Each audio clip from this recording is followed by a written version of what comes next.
Welcome back sa aming YouTube channel po. Kumusta po kayong lahat? And in today's update po kasi, I have a good news for you guys. Kasi kung sino man po ang mga naghahanap ng trabaho sa farm workers, at naghahanap ng trabaho as a cook, so this is your chance po agli kasi nag-o-open uli ang agency dito sa Canada for this job position. So let's talk about this later, but gusto ko lang po muna i-shout out sa inyo na according to the agency, yung mga nag-submit po ng mga resume na hindi napili, nire-recycle po nila yung mga resume to look for possible position kung saan po kayo pwedeng ma-qualify sa mga bagong position na ito. So, wag po kayo mawala ng pag-asa. If you already submit your resume last month or 2 months ago, wag po muna kayo mag-submit kasi pag nag-submit po kayo uli, hindi naman po matatanggap po ng agency kasi meron na po sila sa kanilang system. So, note nyo lang po, kung gusto nyo po mag-submit ng ibang resume po, pwede nyo po kayo mag-submit ng ibang resume sa mga job website po kagaya ng www.jobbank.ca at saka po sa mga sinishare ko po sa inyo mga website na pwede nyo puntahan, pwede nyo applyan kagaya ng Indeed, kagaya po ng yung mga ibang provinces po na may mga sarili-sarili po silang mga website na pwede nyo pong i-browse ang mga available position po sa bawat province po sa Canada. Hopefully, isa sa inyo is makapag-process ng ganitong bagong program dito sa Canada. Ibibigay ko na lang po sa inyo ang website kung saan nyo po pwedeng i-visit at i-check nyo po yung mga possible option para sa inyo kung qualify kayo or hindi. So, yun po. And aside from that, may bago pong hinahanap na posisyon si agency. Hindi totally, this is a new job title, a new job position sa isang company. And also, may isa pa pong isang position na kailangan uli ni agency ng mga bagong candidate na mga possible na may mga experience sa trabahong ito is yung una po is yung farm equipment operator. Yung mga nagtatrabaho sa farm, sa mga greenhouse worker, kailangan po namin ng equipment operator or forklift driver. Kung marunong kayo ng mga equipment na ginagamit sa farm, may experience kayo, you can be qualified to this position. And also, yung cook po, kailangan po muli ni agency ng cook. May dumating po ng last time, si Michael po siya. So, congratulations. So, sana po, pag nag-submit po kayo ng resume, check nyo po muna yung mga qualification kung ano yung dapat yung i-ready para po sa inyong the best na, para mas madali po kayo mapili ng agency, yung talagang stand out ang inyong resume kaagad. So, pag-usapan po natin ang Farm Equipment Operator. Ito po ay under ng NUC 8412. So, yung job duties po is operate farm equipment and machinery to soil, plant, cultivate, and harvest crops. So, meron na rin po sa Pilipinas na ganito eh. At sa ibang bansa. Kasi may mga farm din po sa Japan, sa Taiwan. Kasi may nanggaling po ng Japan at Singapore. At saka sa ibang bansa, meron din po mga farm workers. So, perform equipment and machinery maintenance, monitor equipment and machinery operation to detect malfunction. So, kailangan marunong din kayo mag-detect kung may problema ang machine. Follow safety procedure. Siyempre, number 1, kailangan maging safety. So, may perform minor repairs for farm equipment and machinery. Machinery, they will operate Fendt tractors, selection combines, 40 feet straight cut headers. So, yun po yung mga job duties na kailangan nyo tandaan. So, ang requirements po sa position na ito is dapat meron kayong a course or certificate in the first aid na kasi kailangan pong requirement po yan ni employer kasi for safety reason po. Minimum of experience in the field in 3 years. 3 years po ang minimum experience. So, and then there is, may note dito si agency, there is no specific education or training requirements for a farm machinery operators. However, a college certificate or a specialized course related to farming such as farm equipment mechanics, agriculture, welding, and pesticide application are available. So, dapat meron po kayong possible na experience sa isa sa mga position or meron kayong college certificate na nag-specialize sa mga ganong position, sa mga ganong machine. And so this is no education, wala pang specific na education, as long as meron kayong college certificate specialized sa related sa farming. So, kung nakapagtapos kayo ng high school, kumuha lang kayo ng parang vocational na ganitong certification, pwede po kayo. Or sa mga TESDA na nakuha nyo sa mga TESDA, so pwede po yun yung magamit as a certificate specialized sa ganitong equipment. So, this is the position as a farm equipment operator. So, dito po ito sa Canada.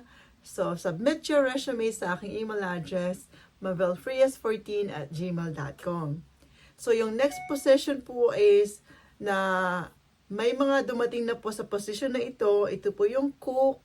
Kagaya ng mga sinabi ko, may cook po dumating sa Vancouver, may dumating po din sa Toronto. Meron din po sa Nova Scotia, meron din po sa Alberta.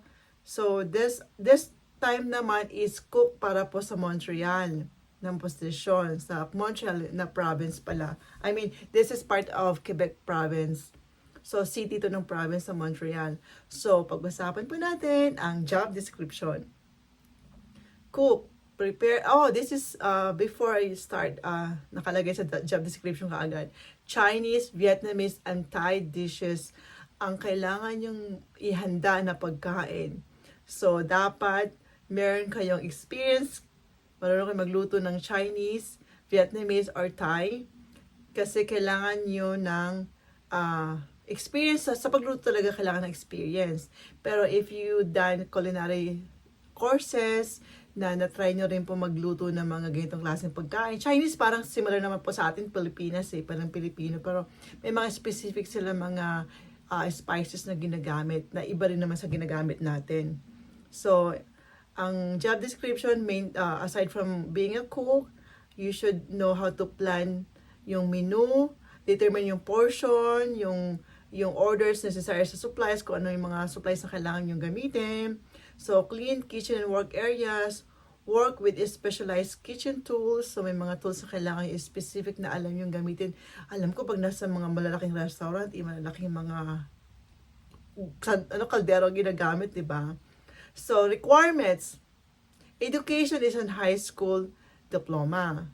So, but at least 3 years of experience po ulit.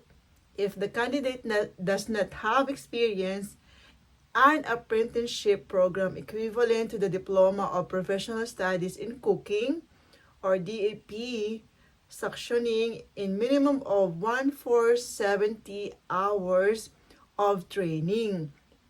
So kayo, kung nakapagtapos kayo ng culinary, nagkapag-training kayo ng equivalent na 1,470 hours na training, sa program at least is pwede kayong ma-qualify sa position na ito. Or kung meron kayo experience, mas maganda naman po pag may experience kasi minimal na lang po ang training na gagawin ninyo kasi you have the experience already. So, we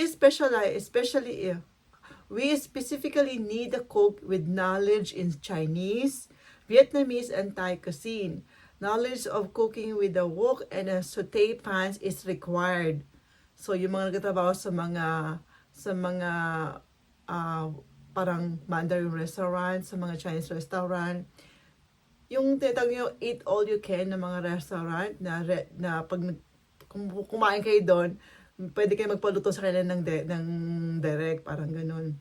So kailangan meron kayong attention to detail, work under pressure, so standing for extended periods of time, siyempre meron namang break time. So yeah, the salary for this position is $19 per hour, and the hours of working hours is 40 to 48 hours per week.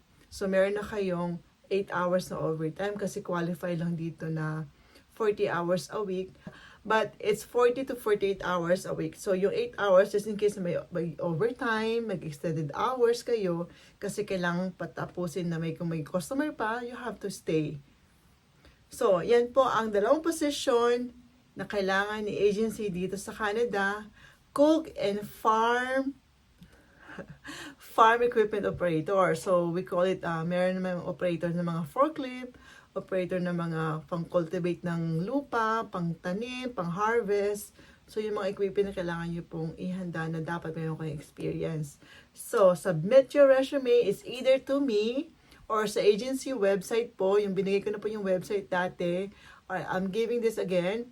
It's www.workvantage.ca. Tapos, pag nag-fill up po kayo ng application form doon, meron po kasi option, where did you heard about this job? So, you can choose others, and then you can just put our name, our YouTube channels, Winona G. Vela, para po malaman po ni agency na you heard this job from our YouTube channel. So, yun lang, referral lang po. At least, malaman ni agency na, ay, nakapag-present din ako ng candidate direct sa kailang website. Or either me, you can send your resume sa aking email address, mavelfrias14@gmail.com. So, yun po yung update ko ngayon. Ang good news, marami pa pong for interviews. Congratulations sa mga nakakatanggap ng emails. At mag-check na po ako ng mga emails. Sa dami na po ng emails sa akin. So, guys, pasensya na. Huwag kayong mawala ng pag-asa. Wait, patience po. At darating po ang para sa inyo. And marami pong bagong program ang Canada na pwede pa rin nyo pong applyan. Sana sa inyo po maging good luck sa inyo, maging swerte na po sa inyong this time ang mga ibang program at ibang position na pwede yung applyan. So, good luck again guys, and thank you so much for watching. Thank you so much for all your support, and don't forget to like and subscribe sa aming YouTube channel.